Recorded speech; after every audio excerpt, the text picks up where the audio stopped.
Senator Akpabio must apologize to Nigerians. And then reassess ourselves. And then you also need to bring all the former husbands. At least bring 4 of them that she had married in the past to this studio. So that you ask them questions one after the other. Because it looks like a character problem. Honestly speaking, what kind of embarrassment is this? What kind of embarrassment is this? You know, saying a Nigerian now would say they go accuse you of corruption, they go accuse you of sexual harassment. You go leave what you supposed to, talk. You are talking about the person's personal life. You should go and bring the person's first husband, the second husband, the third husband, the fourth husband to judge with you for what? What do you want them to judge? What does this person's personal life got to do with you? This person is even talking about that was the former MDDC manager. He had the same issue he's having with Senator Akpabio. The same issue. Now they have let what they're supposed to talk about now. They were talking about Senator Akpabio had 6 husbands. Is that the allegation on ground? This is really very disgraceful. Somebody at that caliber that they talk about sexual harassment. When we say you see women, they fly everywhere. Why will you go after these people? I mean, they are just someone you know that is married. I just pity his wife. Do you know why I pity his wife? Because he knows that that is the kind of husband she has. That is the reason why they never talk matter like this. She don't jump go court just to you want to learn Nigerians. Well, guys, let's watch this video. I will be right back. Thank you for having me. Thank you so much for joining us. We will come to those issues in the course of the show, but let's start from a very good place, from the beginning. You've been governor and, 2-term governor, and you're presently the Minister for Niger Delta Affairs, having been senator in the 8th Assembly, just like I cited earlier. Now, what's the Niger Delta of your dream? Because so much has been put in place in terms of funding, in terms of interventionist agencies and all of that. And it seems the Niger Delta continues to be a basket case. What exactly are the challenges? And first off, what is the Niger Delta of your dream? Well, let me thank Rice Television, and at the same time, not to show my displeasure, but to say that it is important that we undertake investigative journalism. It's not every news that we must air. I'm just seeing that of Caroline Nabo, where my sister Joy Nonia was on television yesterday. It was full of diatribes and things that were unprintable. And then that lady also is a member of the Interim Management Committee of NDDC, and she also gave an interview, but it wasn't aired yesterday. So the other one went viral because good news flies very far, but good news does not go far and does not even sell. It's only bad news that sells. So Arise is such an international setup and so, such a beautiful television studio that or channel that you must investigate most of your of the contents that come before you. So absolutely, and that is why we have given you the opportunity to be here tonight to respond to these rather weighty allegations. Initially, I wasn't going to come because I don't see those allegations as weighty. I see it as a ranting of a disgruntled former MD who does not know that offices come and go. The Niger Delta of my dream, which is what you asked me, will be the Niger Delta that Akpabio said experienced between 2007 and 2015. A region of solid infrastructure. A region where when you want to build a 5-star infrastructure, you go with 5-star construction companies. A region that could turn around a locality like my state capital, Uyo, from being a local government headquarters into a metropolis with flyovers, with international stadium, with international airport, with fantastic government houses, deputy governor's offices, ICT compliant offices and all that.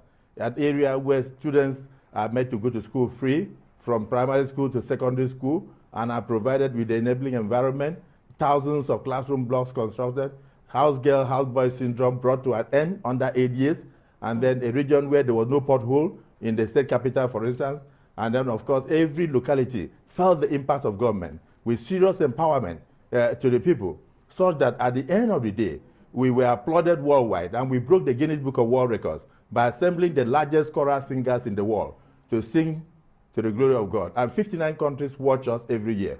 Go to Guinness Book of World Records today, you will see that. That is the region I would like to see, where you do a road, and 13 years after I left office, there is no single pothole on any of those roads. I was very displeased with what was going on in the Niger Delta Development Commission as a governor. So much so that there is a road between Eket and Ibadan. Ibadan is where the headquarters, or the operational headquarters of ExxonMobil is, that produces so much oil for Nigeria. After 11 years of meddling on that road, I had to take over the road from the NDDC. And in partnership with Mobil, we started that road. Today, if you go there, you'll see 4 completed bridges with dualized thoroughfare, no single pothole. And that, the NDDC could not even do 1 lane in 11 years. I was dissatisfied with a situation where NDDC will come into my state and do 2 or 3 kilometers of road. The first rainy season will wash off the road. Was your intervention at that point, was it as a senator, or was it as a governor? As a governor. I was a governor. It doesn't matter what level. Okay, what I always tell you is that wherever you find yourself, wherever God gives you, even where you are, leave the place better than you met it. Absolutely. But unfortunately, in Niger Delta, in the NDDC that was set up to ameliorate the sufferings of the people, 19 years after, you cannot see 10 kilometers of dualized road done by NDDC. Show me 1 signature project of NDDC in 19 years, and I will show you 30 signature projects of Godswill Akpabio in 8 years of governorship in Akwa Ibom State. So when I hear people talking, I don't know whether they are describing the same Godswill Akpabio. For the young woman that was speaking, Joy Nunia, I'm not supposed to join issues with her because I'm a minister of the Federal Republic. And by the way, I was the minority leader of the 8th Senate. By choice, I did what they call uncommon defection to join a man of incorruptible character, President Muhammadu Buhari. And of course, I joined him in an earthquake form. And he won the election with landslide. And today, to the glory of God, he's on the 2nd term. And he wants to leave legacies for Nigeria. Incorruptible defection, did I hear that word right? Because I recall that you actually said before a court that you were pushed out or forced out of the PDP. That I wasn't, no, that is, you're talking about court. Are we in the court? Well, if you are talking about court, that was the position in court. Somebody mentioned that my seat should be taken for defection. I said no, that it was a movement. So I said I moved to join President Muhammadu Buhari, GCFR. So it was a movement. It wasn't a defection. Okay. So right. that is judicially pronounced. I understand that. Let's come back to the issue at hand, which is the NDDC. issue at hand is that yesterday you gave an interview. We will get to that. We will get to that. We will, definitely. Okay, you can trust me on that. We need to talk about the Niger Delta, because really that is a bigger picture. It's become a sore thumb and, a cause of concern for many Nigerians, whether you're in Niger Delta or not. And what we're trying to find out is exactly what are the challenges. You've just reeled out your dreams, for the Niger Delta. Why has it been so tough to realize those goals? Now you are Minister of Niger Delta. You've been there for like a year now. What exactly are the challenges that you have discovered on ground? Well, for me, challenges of leadership of the NDDC. The governors of the 9 Niger Delta states are doing their best. The NDDC is supposed to complement the efforts of the governors. But unfortunately, sometimes they duplicate what the governors are doing in order to siphon money. And so what I will say leadership. If we had the right leadership in the NDDC, things would have moved. And then, of course, the will of the federal government to ensure proper supervision. Now, if you see the rumble that is going on now, publication, blackmail, character assassination, you should ask me, is NDDC just existing today? No, it has been there for 19 years, 20 years. So why now?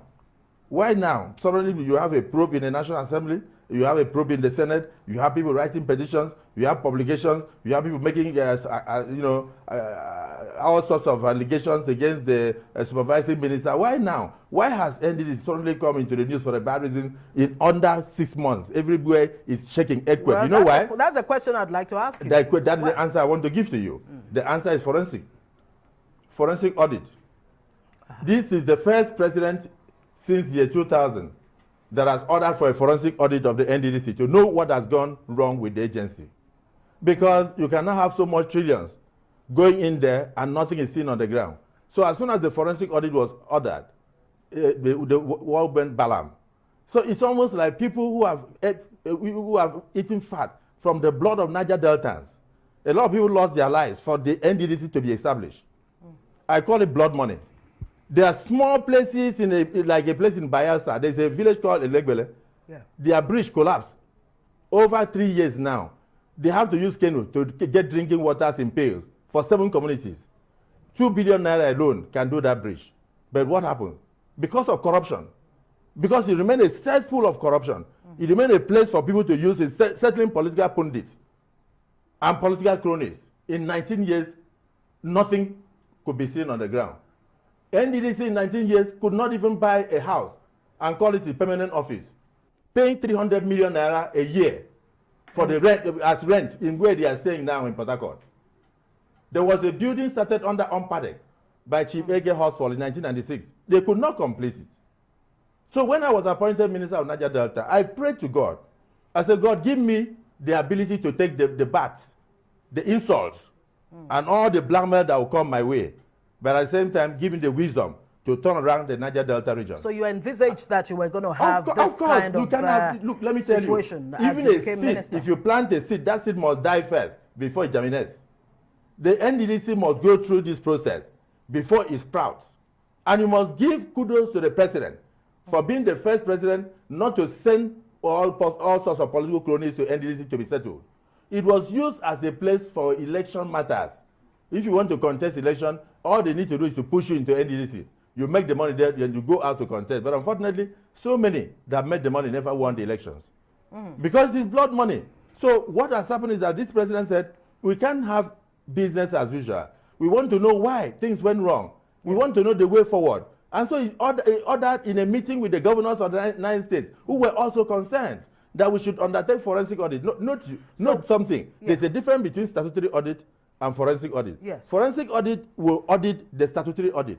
Statutory audit is the one that you carry out year in, year out, either in ministry or commission. But the forensic will try to find out why things did not work, And whether the audit was right or wrong. From the beginning of the setting up of the NDDC? Beginning, it started in 2000, but actually started operations in 2001. So from 2001, at least to that period that which was ordered in 2019. And so, of course, you don't expect those who have been eating fat from the billions, even the staff who work there, you don't expect them to be happy with it. So files started missing. So many things started going wrong. And of course, the minister that is so determined to see this through has to be attacked. And the moment about 8,000 files were handed over to the lead forensic auditors, after the approval of the Federal Executive Council, hell was let loose. That is what is happening today. What are the findings from this forensic report? As of now, the report is not yet made public because we are still yet to go to the state offices. Just this last Wednesday, I approached the Federal Executive Council, and then we stepped down the memo for the forensic auditors who are going to the states. We are going to carry out the forensic audit. It will be completed before December 2020, no matter the allegation. And by the way, let me just point this out. The last managing director that you mentioned, Joy Nunia, yeah. No matter the allegation, I wish that she would maybe go to a hospital, see a doctor, and then get maybe some injection and relax. People cannot be in offices. Something wrong with her? I'm not saying there's something wrong with her. I'm saying that there's something wrong with her temperament. Okay. Because you don't need to ask me. You can ask about 4 other husbands that she married. So I want to tell you what happened. Let me, before we get to that, I will allow you, before we get to that, I need to bring this in. Like you rightly said, the NDDC has been around for like 20 years now. And you've just carried out this forensic report. We're going to wait for the outcome of that report. But every person who has been at the helm of affairs in this interventionist agencies, including the NDDC, Ompadek before that, and other interventionist agencies that were set up, the leaders of those agencies or the heads of those agencies actually came from within the Niger Delta itself and not from, from the outside.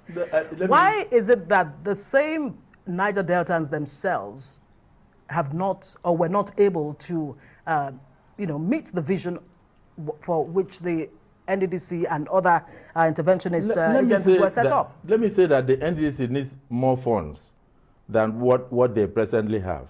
It's not that they did not try their best. I believe that they tried their best in their own way. But unfortunately, probably because of paucity of funds, they could not make any impact. But when we look at what the totality of what had gone in, we believe that if they were using the right contractors, and if they had love for the region, they would have done far, far, far better. I don't see why NDDC should exist in 19 years and worry to Sapele every year when there is rain. Nobody can pass through. And then just 45 kilometers. It's a distance that we can dualize with a fantastic company, and then people will come down and say, oh, this is NDC road. And you drive there without seeing a pothole. That's the kind of development I believe in. So I'm not saying that they did not do their best. Just ruled out, including the corruption that you mentioned. That yes, those are two reasons. Number one, you need to... And failure of leadership. Yes, even you. If you have children, if you don't love your children, you will not give them the best. Absolutely. So if you bring people who do not love the region, they will, instead of moving the region forward, they will move their pockets forward. I don't care about any allegation. What I care about is the fact that things cannot be the same again. I give you an instance. In less than 8 months in office, this president has moved the managing director and the other executive directors to the permanent office in Port Harcourt. 18 stories with an adjoining building of about 5, 6. Not totally finished, but over 96% completed. Under 8 months. That is the will. That's what we are talking about, political will. Yeah, but so, for an agency that you actually say that has a paucity of funds, that does not have enough funds, how much bearing really would that have on the lives of people of the Niger Delta? For the fact that I went into Akpabio, we didn't have all the funds, but the people experienced transformation, which was described by David McCrae, the then European ambassador, as transformation extraordinaire, which means uncommon transformation. I believe that with what we have in NDDC, we don't need to do everything. No regime can finish everything. I was just discussing with somebody before I came here, and I said, why I'm angry with what has happened in the NDDC is that if Peter, that took over from Jesus Christ in the Church of Christ, has stolen the pulpit, there will be no pope today in the Catholic Church. What has happened in the NDDC is that people go there, they attempt to steal the NDDC. And when you attempt to steal the NDDC, then it means that there will be no benefit for the people of Niger Delta. I have to explain this. It's not a personal thing. I'm not going to be there for long. But allow the accusations to come. Let us at least mention, I don't want to dwell on your last guest, but I want to just mention one reason. She was not relieved of her appointment because of corruption. She wasn't relieved of her appointment because why was she relieved? Because of the reasons. She was relieved of her appointment because of insubordination.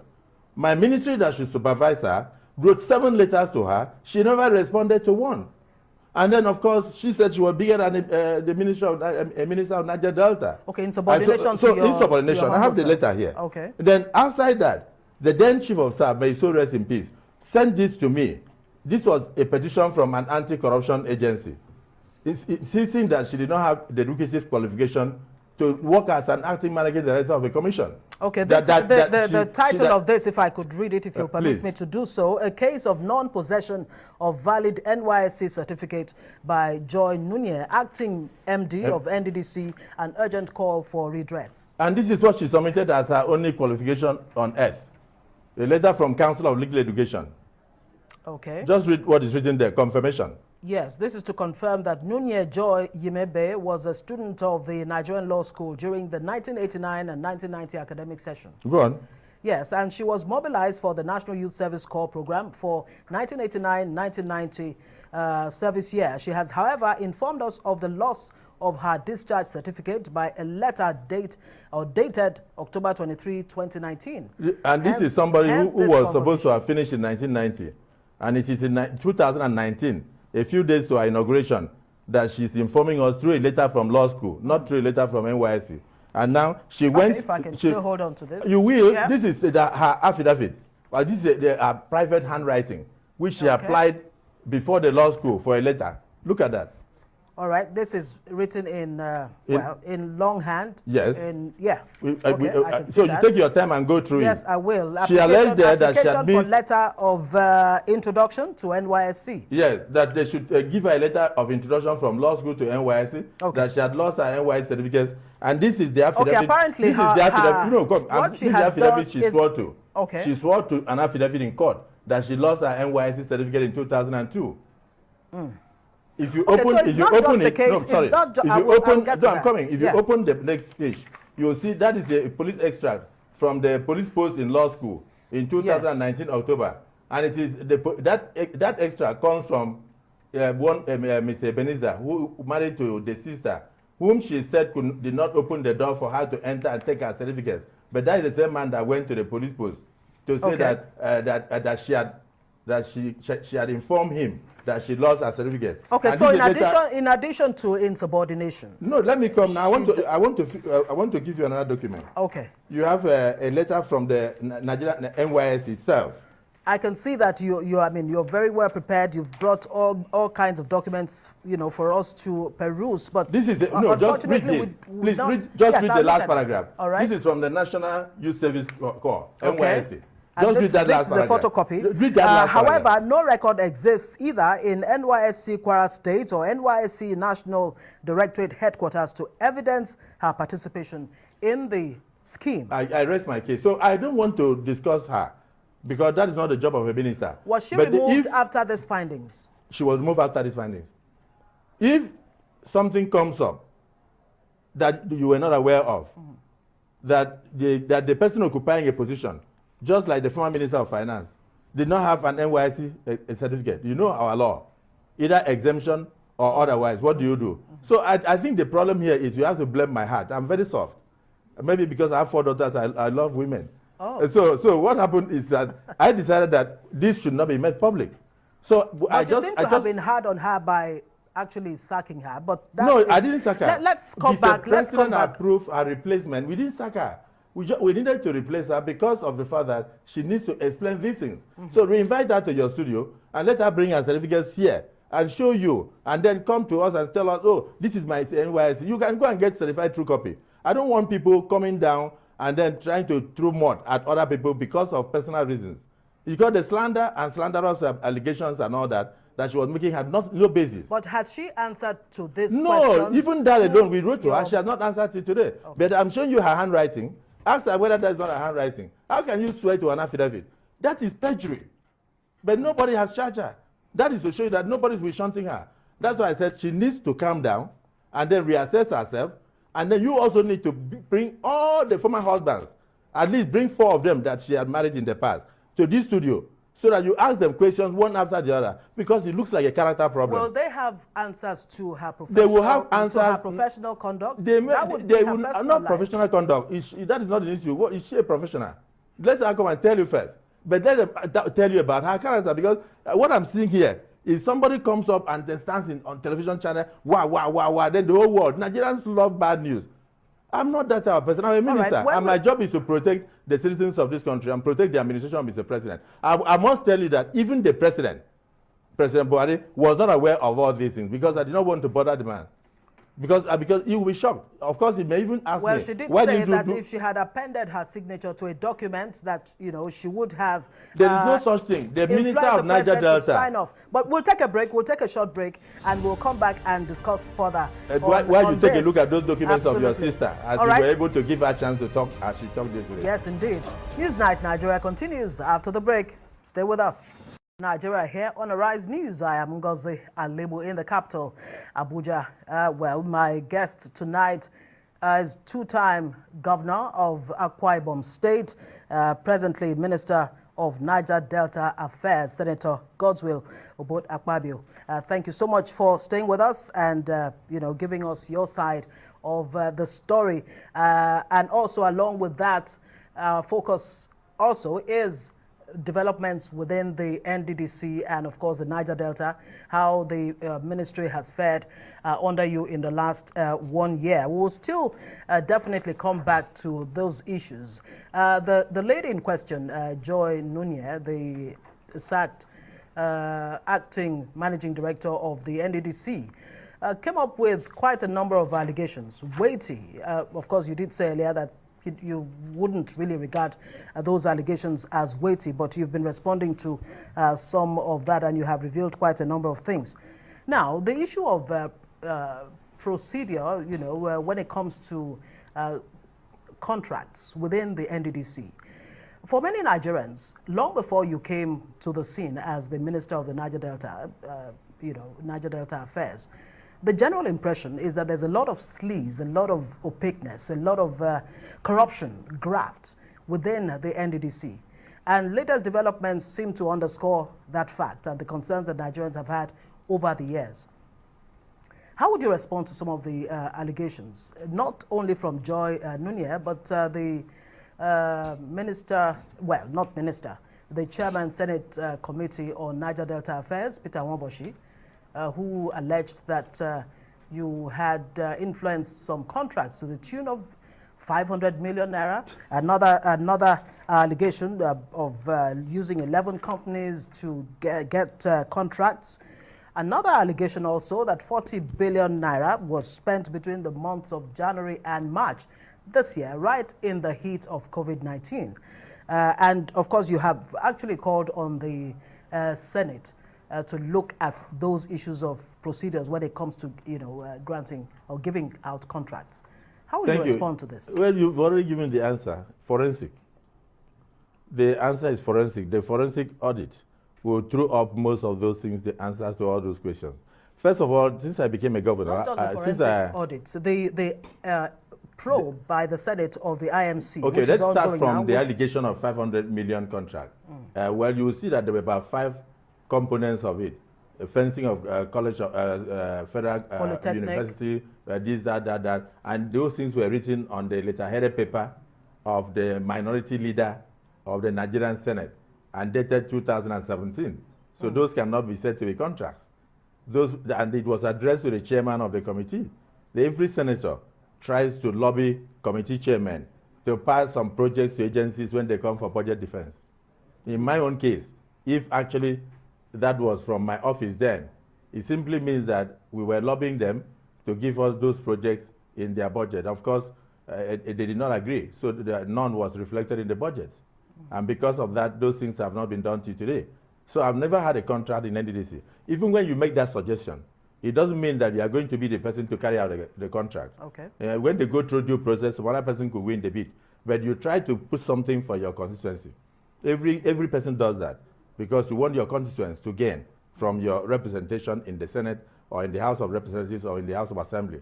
So those things were not contracts. As a senator, are you under pressure to actually go beyond the call of duty, which is to actually make laws, to want to please your constituents by actually having concrete, projects on ground that they can actually see instead of, referring to some law that you've been able to influence?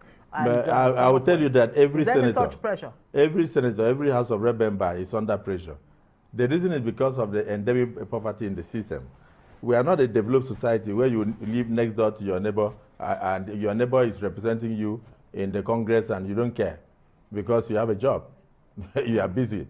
So Nigeria is such that because of the unemployment situation, a lot of people look up to their lawmakers. So most of them are under pressure. In some instances, they even want to go to them to give them money for startups in business and all that, even when their salaries cannot carry. So they are really under pressure. They would like to take something back. And when you have dilapidated infrastructure such as road, and in 40 years you have not been able to reach your community with your car, there is no way you go to the House of Reps or the Senate and you will not want to attract a road to your community. So most of them are actually under pressure. And for me, maybe because I was a governor and I had done so much, I did not see myself as a person representing a senatorial district.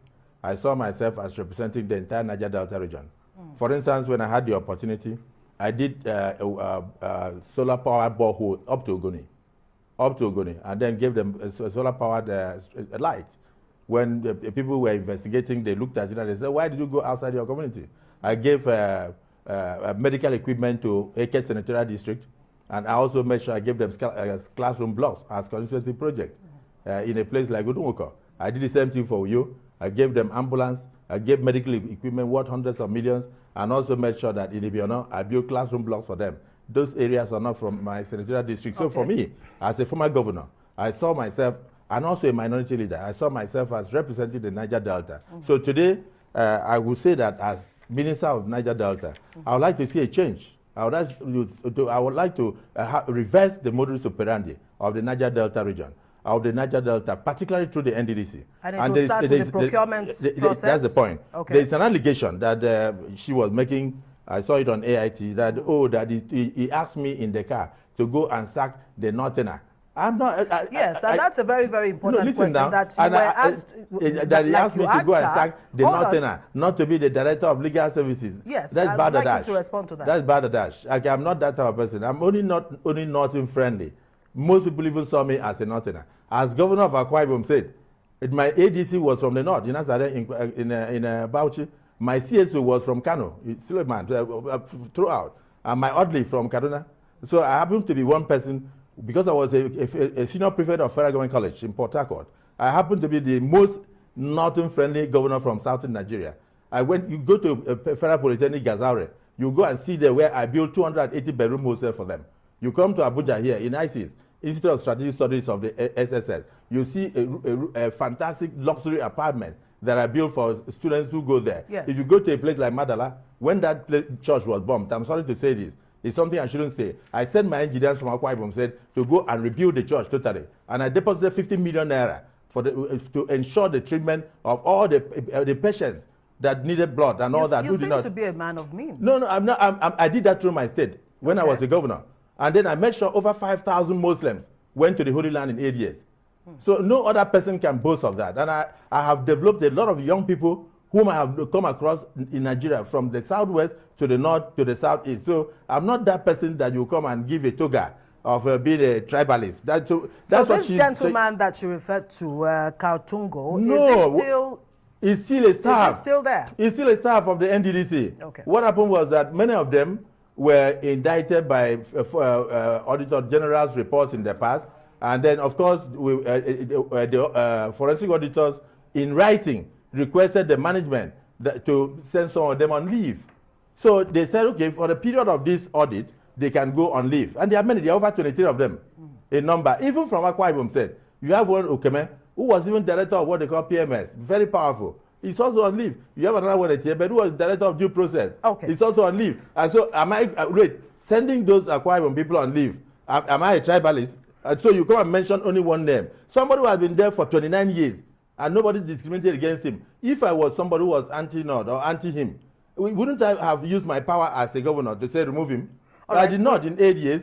And he's still a staff. He's getting benefits. Right. Even this COVID-19 benefit that I found out in National Assembly, the COVID-19, he also received. That is even now the National Assembly due. All right, that particular issue is another matter entirely. Unfortunately, I know you have a lot. Time will not permit us, but I'm sure we can talk but you brought me here. You want me to talk, and I'm going to talk. But I'd like you to actually address that, because there are claims that about this 40 billion that, that was spent, but we'll have to leave that. May I tell you Let's leave that. May I tell you? No, we won't leave that. Okay. 40 billion is not missing in NDDC. Okay. NDDC, unfortunately, before President Buhari, had over 300 accounts in various banks and over 5 accounts abroad. But today, they have only one account. That is in Central Bank of Nigeria. You cannot take out 40 billion from the CBN without trace. Nigeria, the world has gone digital. Okay. So all the monies that I talk about are monies that they use in paying historical debts. And these things are before the National Assembly. So don't forget the sensation. They are after the Minister of Niger Delta. Haven't you seen a magazine on the road? Very glossy. Written, I don't know what they call it, something power sharing. No, I haven't seen that. Oh, wonderful. They are selling it all over. Fantastic magazine. Let me ask you. Accusing me of corruption. Let me ask you. Have you not seen it? How would you want to be remembered as my daughter asked me that when she was in class 2 in secondary school.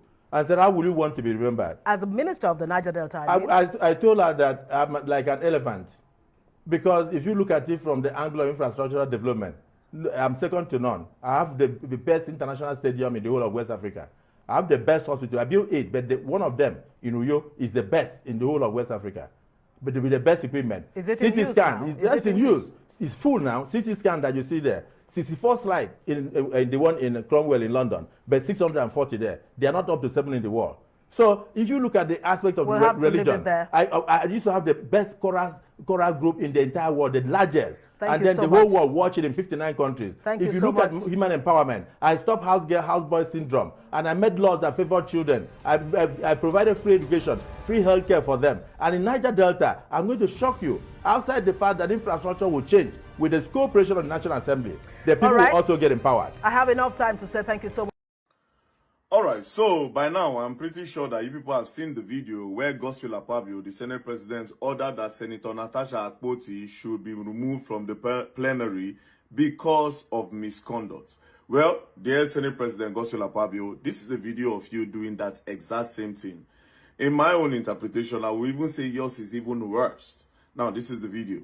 You can go to your seat. Then when you get your seat, I'll recognize you.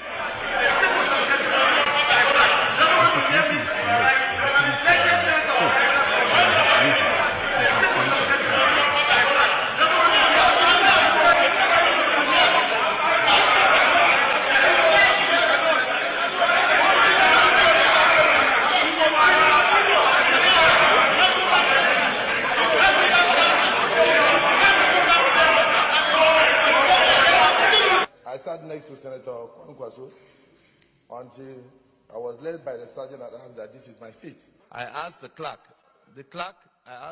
whether he allocated that seat to you. He said he didn't.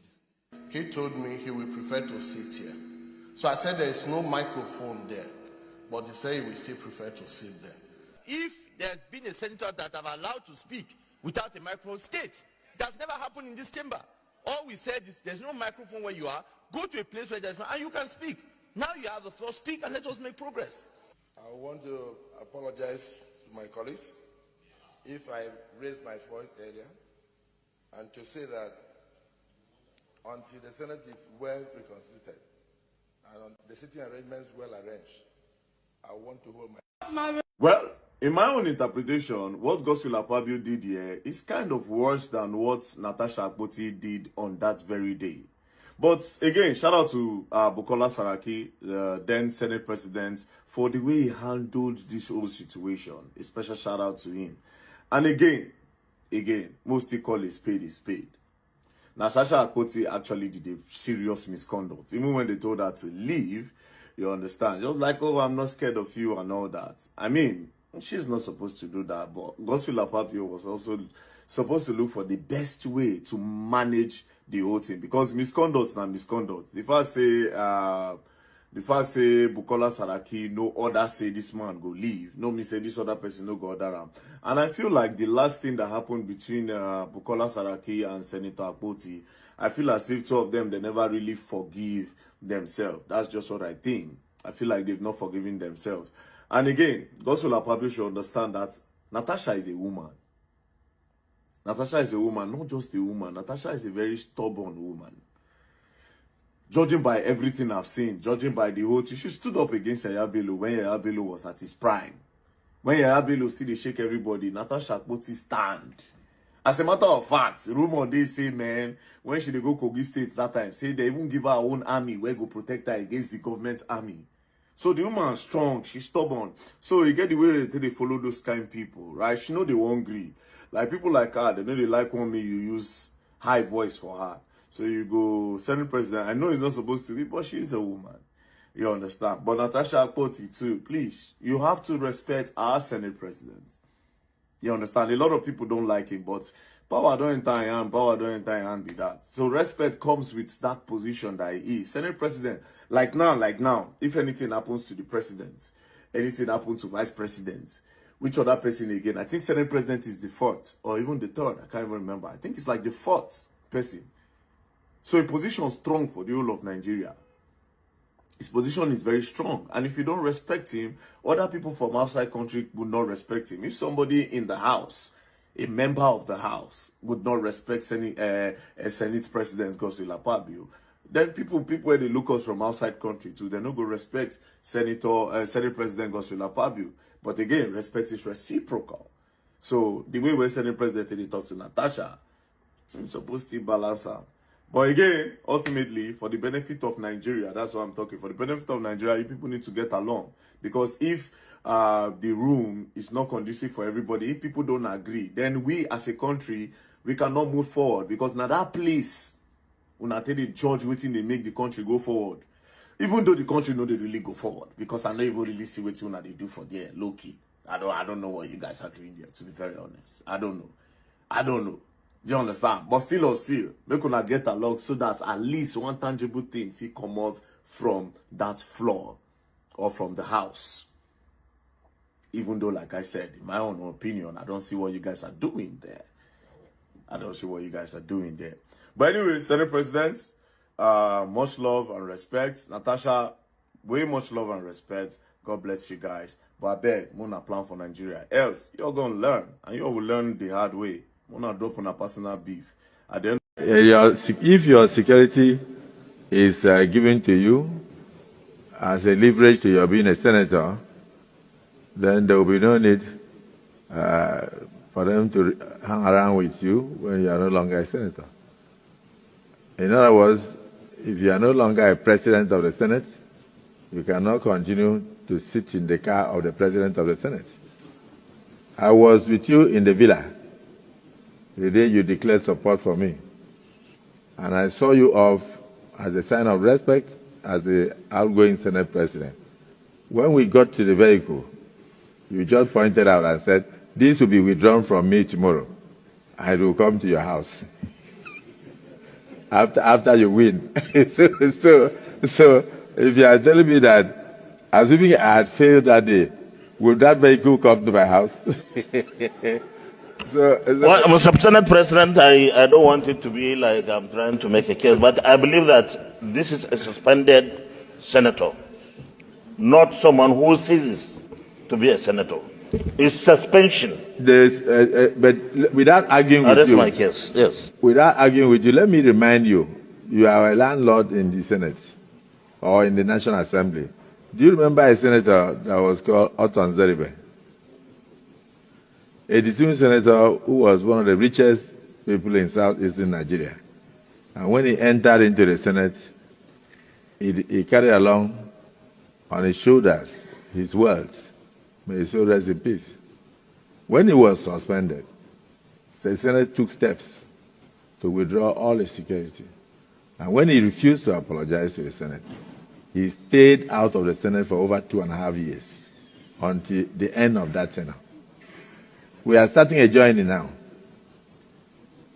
And the journey to just speak because I'm not Senator Natasha's representative, but I'm going to speak as a woman that works or has ever worked in a male-dominated space. And I think one thing that the senator said that we must all, or every woman that has listened to that interview, felt to be true deep down in her bones, is that it's just like a case of a university lecturer failing you simply because you refuse to sleep with him. When women talk about cases of sexual harassment, they always say, keep quiet, don't speak about it. No, it's because of what you're wearing. It's because of you invited it. There's an invitation to treat. Simply by existing, we make women feel like they're inviting people to come and sexually harass them. And this is the culture in which Nigerian women have always existed. Have people found ways to exist in spite of this culture? Yes. But are we saying that it is all right, it is right? Absolutely not. So when people are speaking up against it, at whatever time we decide to speak up against it, I think it's only important, it's only fair that we listen to them. Yeah, but then, so let me speak about the sit. Let me speak about the sit. I'm so sorry. Let me speak about the sit. Rosa Parks, the person that we celebrate today in America, looked at the history of, subjugation of black people, and she refused to get up from her sit. I'm not trying to equate Natasha with Rosa Parks, but was saying that because she graciously came to give an interview here,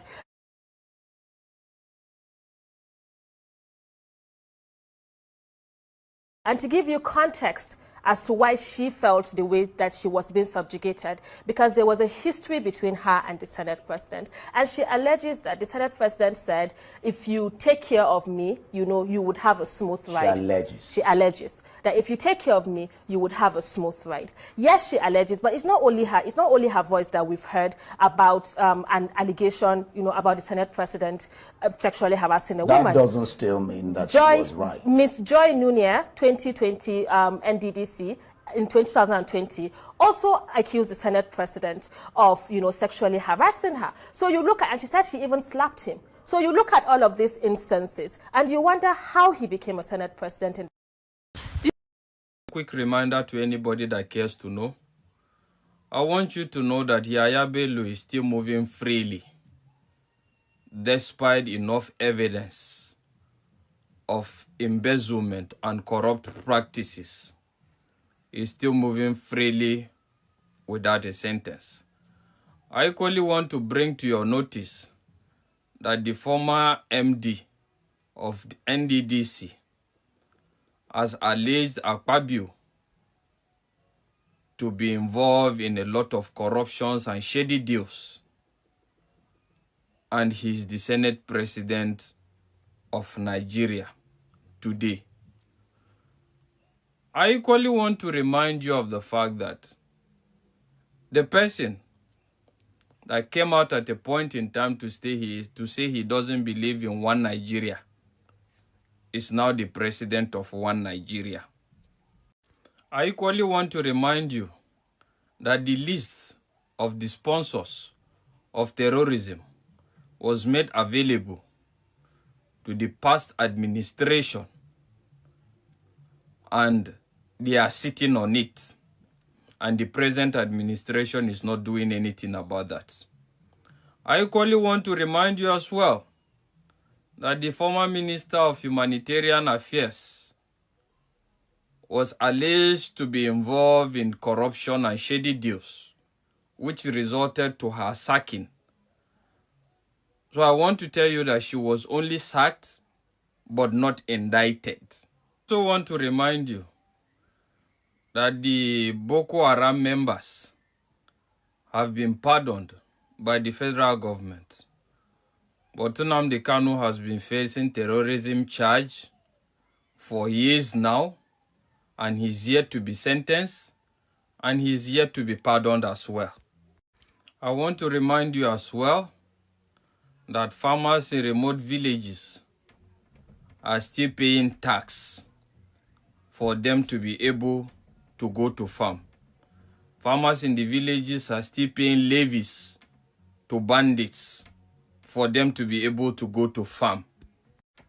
I want to remind you as well that according to Amechi, that the problem between Fubara and Wike that gave birth to the state of emergency was nothing but a disagreement over sharing formula of state resources. I want to remind you as well that the people trying to form a new coalition, a new alliance, are nobody but former members of PDP and the APC. I want to remind you as well that El Rufai was one of the major advocates of the Muslim ticket that gave birth to Tinubu. The same El Rufai now is the major advocate of a coalition that will get rid of Tinubu. I want to remind you as well that some of the cleric scholars, the imams, are still preaching the message of fanaticism and hatred. And I also want to remind you that some of the pastors are still preaching the message of fraud, scam, and delusive prosperity. I also want to remind you that the bill to ban open grazing that is associated with a lot of atrocities and a lot of illegalities is still experiencing a setback in the Senate House. I also want to remind you that it's only the Senate President of Nigeria that can send prayers into people's accounts in order for them to enjoy their weekends. I want to remind you as well that some of the general overseers have built schools and universities out of common people money, out of their tithe and their offering that their children cannot attend. I want to remind you too as well that a good number of Northerners believes that the Sharia is superior to the Constitution. I want to equally remind you that a lot of celebrities that the common man, we, have made millionaires and billionaires are yet to lend their voice in regards to the atrocities and the bad happenings that is happening in the country at the moment. I want to bring to your notice as well that the soldiers and the security agencies are still complaining of being shortchanged by the system. And nothing is yet to be done about that. I equally want to remind you that slots are still being given to politicians and political office holders in regards to recruitment and a lot of other things. I equally want to remind you as well that you have a voice in the midst of all this, only if you believe. I want to remind you as well in the words of Mahatma Gandhi that said, gently you can shake the wall. But I equally want to remind you that we Nigerians are very good at forgetting things and pursuing mirage.